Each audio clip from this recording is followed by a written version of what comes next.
Hello, my friends. Hello. It's a beautiful, hot, sunshiny afternoon here in beautiful northwest Missouri. Actually, I don't think whether this hot's beautiful. I'm lying. But it's a day, and it's the day we got, you know? And I'm grateful to have it.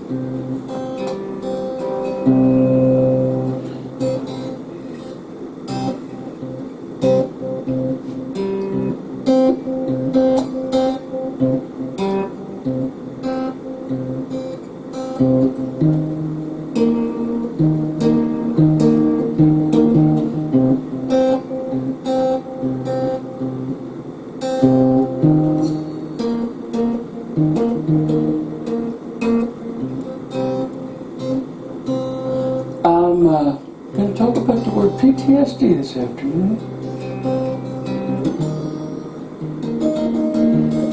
Those of you who are my friends and followers know that I have an overall concern with the process by which words in the modern technological society get deprived of all their meaning.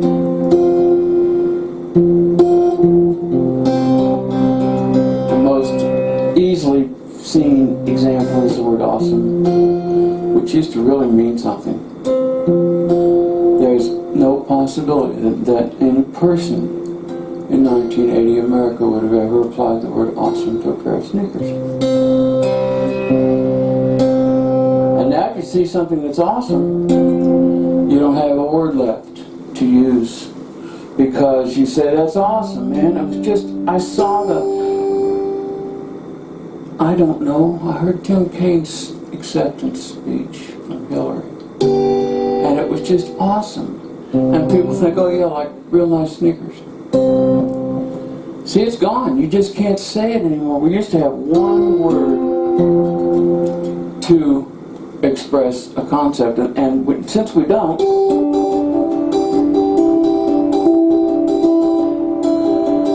here in America,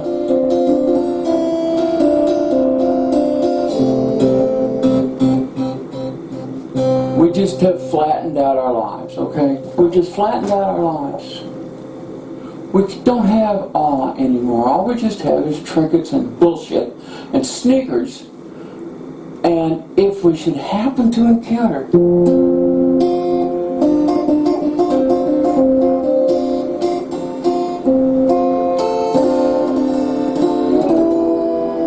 something that was truly awesome, in the old-fashioned sense of the word, that it inspired awe in you, that it made you think, I've never had an experience quite like this one before. You can't say that. I mean, you got to tell a story as long as the one I just told. We used to have one word, awesome. Okay, right now,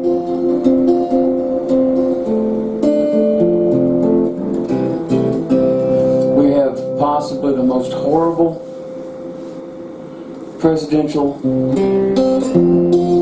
campaign that you could possibly imagine going on in the United States of America. If 20 years ago you'd have made this in as a movie,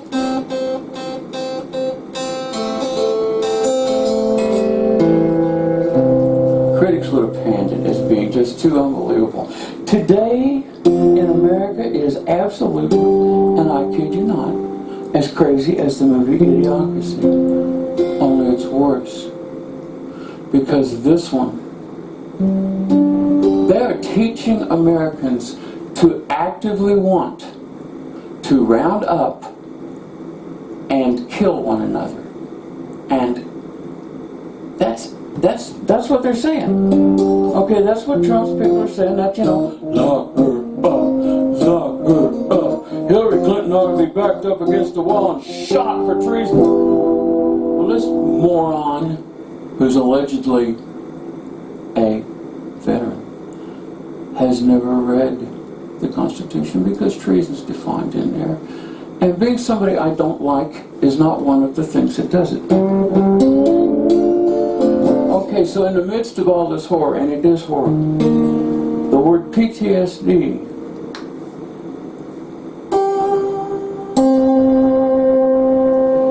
has become the latest toss around word. It's like awesome. I went to the Republican convention and I've got PTSD. No, man. And you know, I like this guy. I tweeted at him. I like this guy, I really do. He's a great writer. I'm not going to tell you his name because he's a great writer and I don't want to sound like I'm bad-mouthing him at all. But, and it was just his turn. I mean, he's not the one who invented it. That's the deal. PTSD is everywhere. Everybody's got PTSD. They got PTSD because they saw the Republican National Convention. I tweeted this guy and some lady tweeted me and she said, well, good luck in your campaign against hyperbole.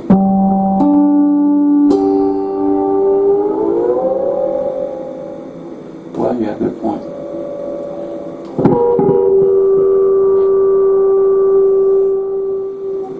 But nevertheless, this isn't hyperbole. I indulge in hyperbole all the time. I've been a storyteller all my life. I'm a writer. I write essays, you know, and I tweet and I do all that shit. And I indulge in hyperbole often. But hyperbole is a one-shot deal, you know. You say, oh man, there were a million morons at the Republican National Convention. Okay, I'm not devaluing the word million. The word morons has long since been devalued, so I'm just going with it. But that's not what we do. We take a word and we decide this week's hyperbole on television, on the radio, on the internet, on Twitter is going to be PTSD. And by the time I'm done with this word, some poor fucker who got shot full of holes and watched a bunch of his friends die, or some poor woman who watched her child die of cancer, or some poor son of a bitch who lost control of his car at 65 miles an hour on I-80 and spun out and rolled down a highway and hit 4 or 5 other cars and killed a couple people and somehow walked away from it alive. That's PTSD. Okay? You never get over it. If what you got from a really shitty week has to be expressed in terms that doesn't take our word away from us, because you're going to get over that.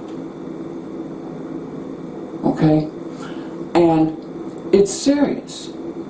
It is because it causes me to have difficulty interacting with other people. If I get out in public and I'm not careful, my PTSD gets away from me, I just tear some poor innocent sucker's head off.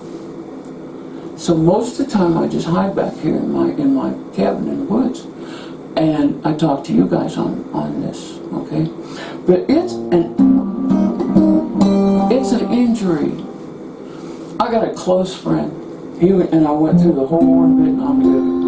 And when he was first applying for his disability, he said, oh, you know, I'm just shamming. He said, I don't really have any of those stressors they talk about.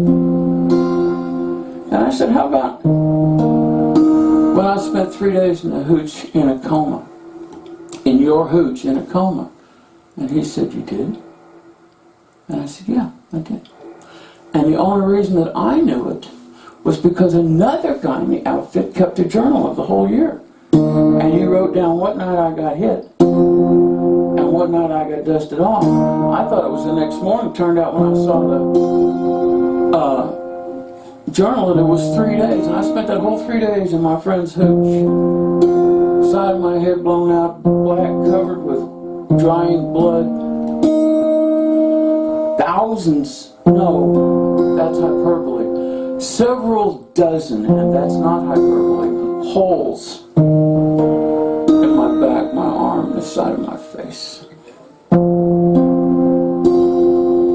One of my 2 or 3 closest friends in the whole world was there, and because he was there, he can't remember it. People, I would really be grateful if you would not take the word PTSD